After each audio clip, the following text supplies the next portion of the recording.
morning, two-stroke turbo fans. Welcome back to the channel. Welcome back to Stella, the shop dog, who's avoiding the camera because she's camera shy. She's that type of dog. What are we working on today?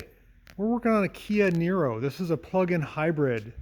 These things are, for the most part, are really great cars, but there is a rare occasion where your 2018 Kia Niro plug-in hybrid will show a check engine light with a misfire on number 3 or number 4.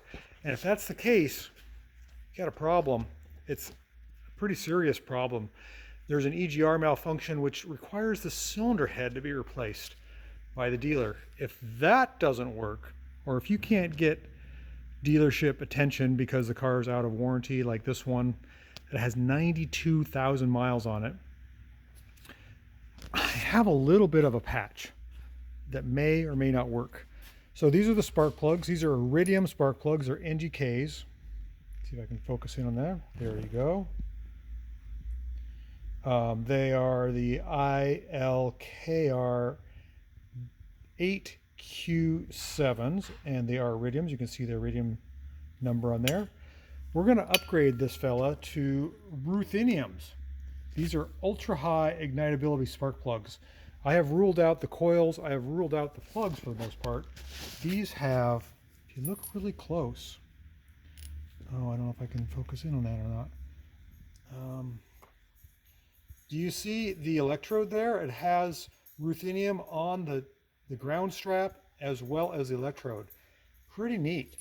Apparently, if you use these plugs and you use premium fuel, according to the forums, it fixes the problem. Oh, let's get rid of that.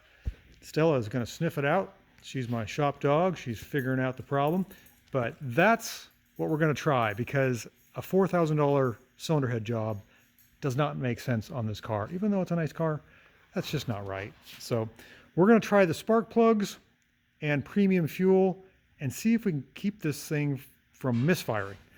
That's the goal for today. I hope that other people find this and maybe it'll help them out. It's sort of a mystical tip or trick, kind of like a soothsayer or a medicine man. I'm going to try it because it's, you know, a couple $100 versus 4,000. Let's see what happens. See if we can help this guy out.